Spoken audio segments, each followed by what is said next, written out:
2016. They came for the aging blood soldier a few minutes before midnight, bursting from the lobby of a housing project with a loaded 9mm handgun. The first bullet probably killed him, but 6 more shots followed anyway. And then the assailants scurried off into the shadows. 6 brass shells lay in a halo at Jaquan Lawrence's feet. Another rested beside his head. A point-blank shot at an already dead man that would leave his face disfigured at an open casket funeral. In a South Bronx neighborhood where violence is hardly rare, the brutality of the ambush gave even the most hardened residents and detectives pause. But it meant even more to Jaquan's fellow bloods. It disabused them of the notion, however naive, that their gang's red flag of loyalty prevented one blood from killing another over a petty beef. The 14 killings that occurred amid the area's housing projects and rolling parks represented the most intransigent forms of urban violence at a time of historically low crime. Detectives called the 31-year-old's murder the darkest and most confusing killing on those streets in all of 2016. They believed it sprang from a fissure that from 2007 to 2017 has been reshaping gangs across the country, especially the Bloods. In 2016, of all the murders in the 40th precinct, this one was the most clearly linked to changing currents of crime that have led to deaths far from the Bronx. Gangs are not as top-down and regimented as they once were, or unified any longer by a vision of racial solidarity and rivalries with opposing gangs. Rather, the Bloods are fighting increasingly among themselves, sometimes to fill leadership vacuums, as older leaders are locked up through federal prosecutions. As a result, sets and subgroups of national gangs are splitting up, and they are losing influence over younger crews that are more loyal to their local housing projects. Now, the money-making, which is essential to gang life, is occasionally uniting Bloods and Crips, red and blue, bitter enemies for decades. This comes in the form of narcotics, car-stealing schemes, robberies, and etc. This makes gang life as chaotic and unpredictable as ever. There is no doubt that the idea of one blood nation is gone, said the former chief of the Violent Crime Unit at the United States Attorney's Office in Manhattan. Detectives had told Jaquan's family that they were focusing on an up-and-coming Bloods leader and childhood friend of Jaquan's, one who gang members say was feuding with him over control of their set. The gang members, along with several friends and associates, spoke on the condition of anonymity out of concern for their safety. But the police hadn't publicly named a suspect. That sweltering August night, Jaquan had draped himself in the color of the Bloods, a throwback red and blue Detroit Pistons jersey, a red hat, red sweatpants and red and white Air Jordan sneakers. His boxers were printed with dollar signs. On his right shoulder were 3 O's burned into the shape of a dog's paw, an anachronistic trademark of the East Coast Bloods. The verdict on the streets points this way. Jaquan, struggling to hold a job, stuck in a gang he no longer recognized, was leaning against a tide of change in the life of his set, the G-Shine Bloods. Jaquan had an idea that someone wanted to shoot him, so when he walked into the courtyard of the Millbrook housing project, he would often carry a Nike shoebox containing a 9mm. If the police came by to sniff cups for liquor, he would hand the shoebox to a friend. The friend would stash it in a trash can or under the bushes, where he could get it real quick, the friend said. On August 8, 2016, the Monday he was killed, friend said Jaquan wasn't paying as much attention as he had been to the threats lurking around him. He was born amid the crack boom and violence of the 1980s, in the George Washington Carver houses in East Harlem. All around us, people were getting shot just for stepping on the wrong sneaker, said his mother. Still, his earliest days were relatively tranquil. Jaquan was a fat baby and slow to walk. Nicknamed Quanny, he thrived in school and developed a fondness for illustration, a talent inherited from his father. The child drew portraits of anyone patient enough to sit. But his father struggled with alcoholism and split from his mom's. She met another man and spent some nights away from Jaquan and his older sister. His moms moved the family over the Harlem River to the Millbrook houses in the Mott Haven neighborhood. She forbade her children to play in the courtyard and moved their beds away from the windows for fear of stray bullets. The new neighborhood brought new problems. Jaquan went to Morris High School. At the time, it was an institution afflicted by violence, shrunken staff size, and a paltry 4-year graduation rate that hung around 30%. Jaquan began skipping classes before dropping out in the 11th grade. On many mornings, his moms watched from her 11th floor window as her son bypassed his bus stop and instead walked to another tower in Millbrook. He moved in for a time with his father, who had since sobered up but bristled at his strict rules, and returned to Millbrook, where he told a probation officer he had more freedom. "That's when he got away from me," his mom said. "He wasn't my Quanny no more, he was Q." Jaquan found a sense of purpose in the one institution around him that seemed to be thriving, the Bloods. By age 12, he was on the corner with men twice his age, waiting to rob someone, friends said. When he was around 17, his lawyer told a judge he got the dog's paw mark burned onto his shoulder. Jaquan had always wanted a brother. In the Bloods, he found he could have dozens, and on top of that, he could make enough money for small luxuries. Chinese dinners for girlfriends and new sneakers for his little sister. "The love and loyalty aspect of our set was something that he respected more than anything," said a man in his mid-30s whom Jaquan once recruited to the gang. Jaquan found a mentor in Robert Lockley, a thick-necked OG, original gangster of the Gangster Killer Bloods, one of several sets that joined forces under the banner of United Blood Nation, which was established in 1993 on Rikers Island to combat better organized Latino gangs. Robert the King Lockley was hot in New York City, so he set up shop in Newburgh. He died in prison in 2015, and we might do a story on him down the line. The death splintered the G-Shine set. Soon several men were vying for the crown, and the set devolved into disputes over who was snitching, who had power, and whether, at its core, G-Shine was a family or a business. "The king's asleep," the Bloods recruit said, referring to Mr. Lockley's death. Everything changed. Anyway, GKB, or G-Shine, as Jaquan set called itself, solved problems with violence. Everyone knew GKB were the shooters. "They were individuals who had no fear," said Ron Barrett, a gang prevention specialist based in Albany. Jaquan was a good fit. He made up for his 5'8" stature with a big temper. Several friends spoke of his pulling a gun during fights. He would rob rival drug dealers, knowing they would probably not call the police. One night, he took what a friend described as $20,000 in robbery spoils to Sin City, a South Bronx strip club, then threw most of it in the air for the dancers.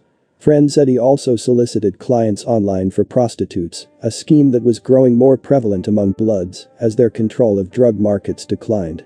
Police officers knocked on the door of Jaquan's mother in 2010, looking for a gun. To avoid making a scene, Jaquan led them to a drawer where he had hidden a loaded .38 caliber Charter Arms revolver. A prior conviction on drug charges when he was 18 made possessing the gun a federal offense.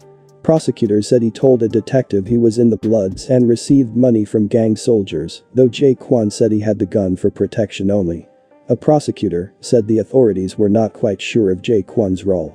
A detective explained that Jaquan may have been out of the street game, out of the street life part of the gang, but nonetheless maybe he had moved up in the organization or was in some sort of retirement. Jaquan walked away from a halfway home in November 2011, then was returned to prison and released again. A short time later, he was accused of beating up a man whose son had given away a pit bull Jaquan had bred and asked the boy's family to watch. He told a probation officer that it was difficult readjusting to life outside because there were cocaine parties in his mother's apartment. When he returned to the streets, Jaquan was 29, past prime gang age, and imagined a steady, if duller, future raising the son he'd had 8 years earlier with a girlfriend.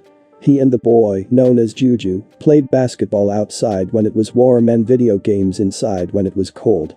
After his fed time, he said enough is enough. He didn't want to be washing his clothes in a toilet bowl for the rest of his life. He had a son to raise. He got jobs folding hotel linens and stocking frozen food, and then a city job cleaning housing projects that paid less than $29,000 a year.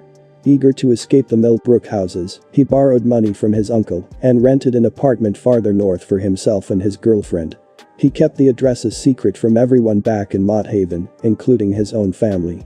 Then he started fighting with his girlfriend and missing days of work. He got into a fight with a tenant and lost his job. Jaquan's father often lent him money and once accompanied him to an Alcoholics Anonymous meeting. But the summer the year prior, Jaquan stopped answering his father's texts and calls.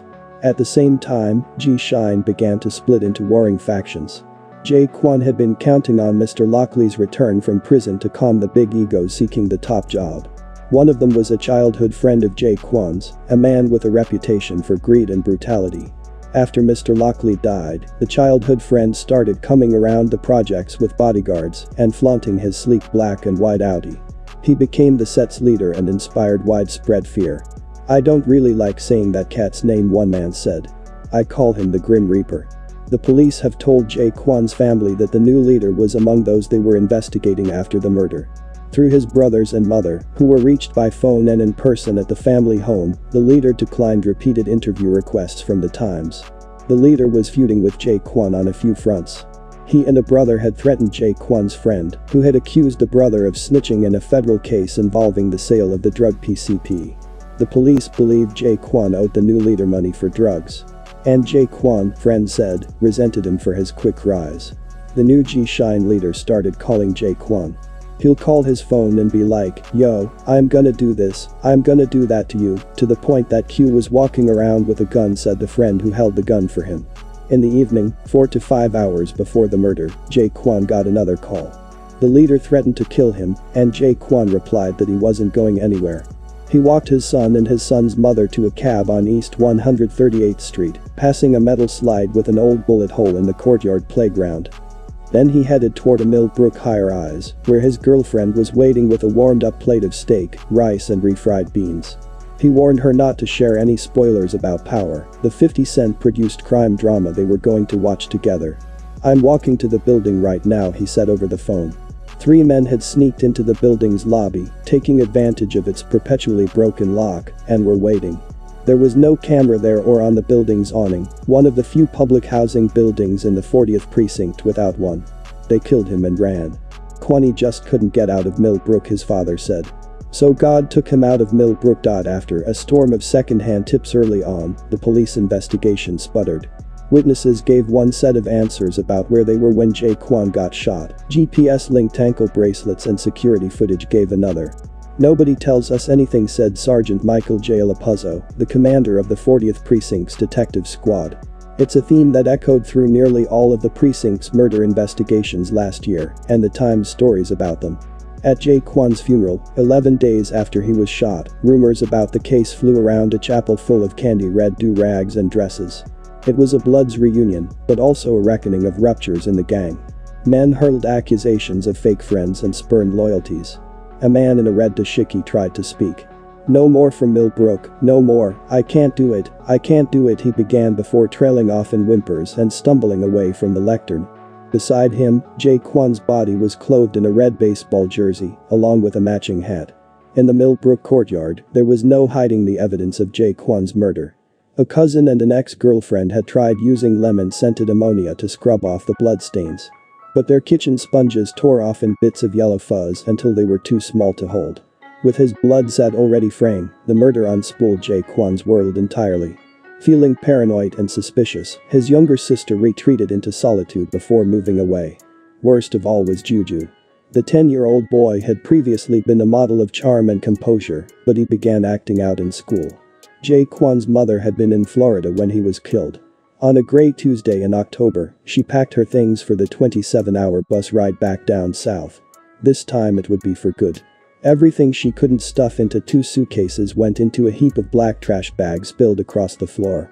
The changes convulsing the G-Shine Bloods in the South Bronx mirrored those affecting mainline national gangs in Newark, Chicago and Los Angeles. Over the past decade, the gangs splintered, leaving in their wake a number of proliferating subsets, many of them more aligned with particular blocks and business interests than with founding members growing old in federal prisons. In almost 24 interviews, former Bloods, federal prosecutors, agents of the Federal Bureau of Investigation and local police detectives attributed the atomization to a variety of factors, none bigger than the aggressive conspiracy cases that regularly hit Bloods leaders with sentences described as football numbers. Years high enough to be football scores. But social media has also allowed up-and-comers to latch onto gang lore without ever meeting an older member, and the rigid hierarchy of street drug markets has waned. Several people have compared the Bloods to a franchise that has grown too large. Young men join because the brand name carries an automatic threat of serious violence against those who do not pay their debts. But as more and more franchises open, the founding ideal, brotherly love overcomes oppression and destruction, as the original acronym goes, fades away, and the Bloods become a business alliance more than a brotherhood. With leaders locked up, more Bloods are facing threats from within, as Jaquan did. There were once major consequences if you violated another red rag. Not so much anymore. Younger men sometimes even flip their affiliation between the Bloods and the Crips.